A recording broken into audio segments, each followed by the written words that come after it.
Probably the godfather of hip-hop, urban poetry, great songwriter, great lyricist, and this is my favourite album of his, and it probably might surprise people, but anyway, I'm going to let you know.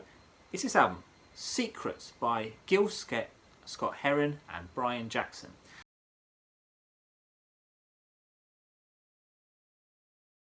Now, so people will think, well, you know, Gil Scott Heron's done all these amazing tracks and stuff in the 70s, and he did. And in 1978, he released this album. Now, this album probably was very unusual. It is got jazz, funk, soul elements to it, maybe a little bit more commercial. But the one thing is, this album, it's not a weak track on it. He was recording stuff with Arista. Bridges was not actually a big seller, and neither was Secrets. It was actually regarded unimpressive, and they reckon it was a gradual slide into commercial obscurity for Gil Scott Heron, and he eventually got dropped by Arista in 1985. But what this album does, if you want to hear R&B, jazz, R&B, funk and soul, but songs with good political meanings, but has a thing which are actually catchy songs.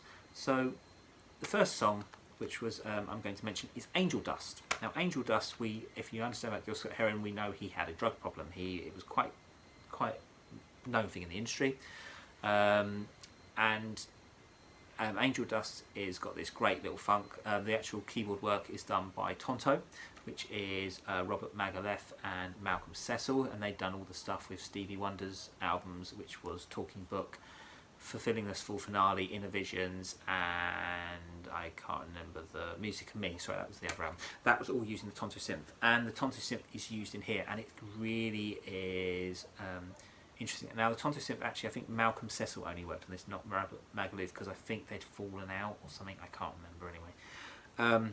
But Malcolmcecil was doing all the programming, and Brian Jackson, being the great musician he is, still alive and has got a great album he released last year, and he does touring as well, so please listen to Brian Jackson, really great musician. But Gil Scott Heron did this album very much, this was a synth heavy sound, a little bit influenced by disco, but actually I think it was more funk. And Tonto was working with We Almost Lost Detroit for Bridges, and on Secrets, Jackson took the band's sound and direction of funk away from the Afro jazz vibe, which was very previously from the First Minute of New Day and South Africa to South Carolina. Secrets also had female backup vocals, but the lyrics on Secrets was largely concerning social conscious political themes, and in most of his works from the mid to late 70s. How his decision to double down on directly political lyrics was somewhat at odds with the expectations of Arista. So they think they were kind of asked to these sort of like upbeat songs, but he was talking about very political views, not just within the black community, but actually the community as a whole. You know, there was a lot of issues like, and there was some interesting ideas. So first of all, Angel Dust is the topic of addiction, crack addiction, returning to a theme which got Gil Scott Heron mentioned on the song The Bottle, which was alcoholism. Then he mentioned about Angola-Louisiana, which tackles the prison conditions in the United States. And then he also is talking about, with the Angola, it's a protest song against the wrongful imprisonment of a guy called Gary Tyler. He was the youngest person on death row. 3 Miles Down, which is another track on here, is about the issue of coal mining safety. And then he also has got the critique of the advertising and entertainment industries of Madison Avenue and show business. Now, this is quite an unusual album because people would be thinking, well, why would you like an album like that? But the songs, it's like listening to these great R&B pop songs, but they've got a political critique to it. And I think it's something which a lot of people don't get right. Stevie Wonder gets it right, Marvin Gaye gets it right. I think some people do it, but then it goes into hip-hop, which is now what we would really do now.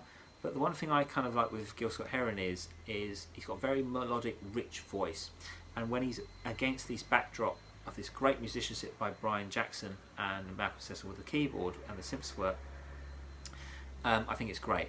It's interesting that that somehow they never crossed over this music, and in fact critics, as though that he didn't do very well, the critics actually didn't mind it. I think they actually liked it. They thought it was really, it was different to the hooks what was before, but it actually should have crossed over more. And I think maybe it was just an album that was probably released a bit too early for that sort of sound.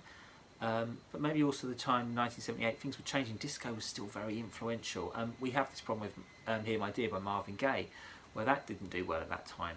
So with Secrets, what I love about this album is you've still got this idea of Gil Scott Heron, where he's talking about with his great ideas of his political work, his lyrical content.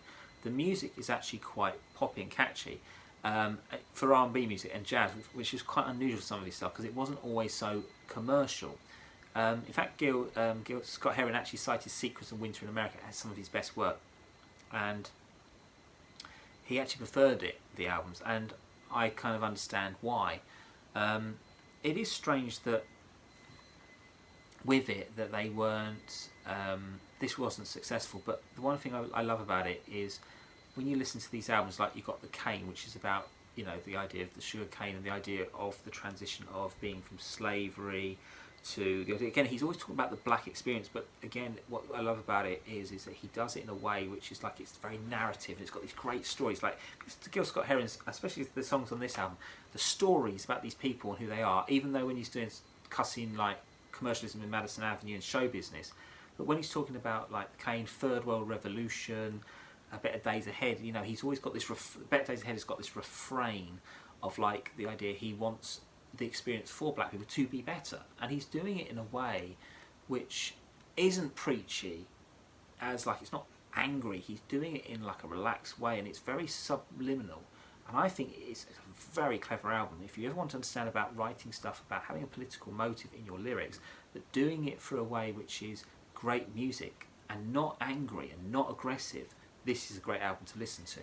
A Prayer for Everybody, which is again another one, he's talking about freedom for people, and I don't know, there's something about this album which I learned about this album.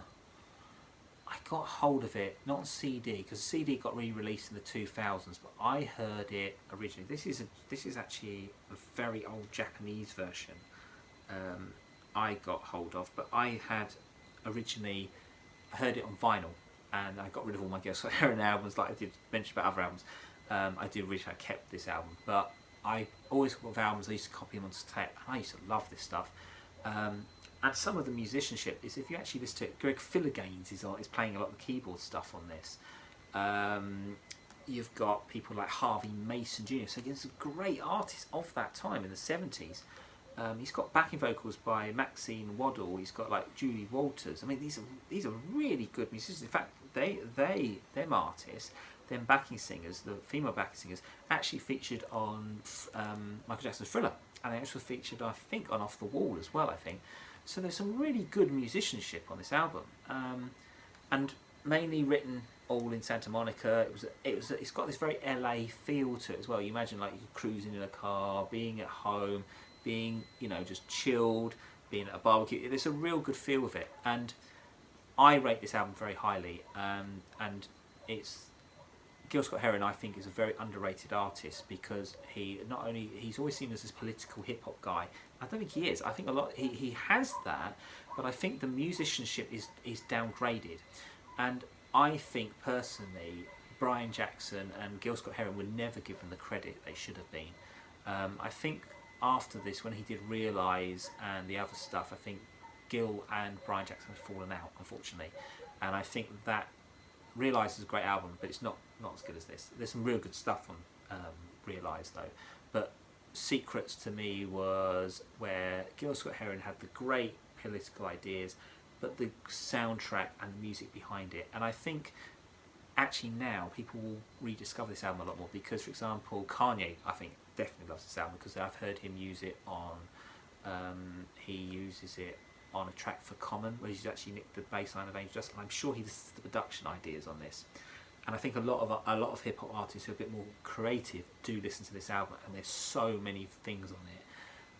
Definitely worth you rediscovering, and please check it out. Secrets by Gil Scott Heron and Brian Jackson. And I would actually like to do in the future an interview with Brian Jackson about his work with Gil Scott Heron, and I might have a chat with him because I used to chat to him before. But yeah, definitely would like to talk about this because I think there's some really interesting stuff. Anyway, check it out.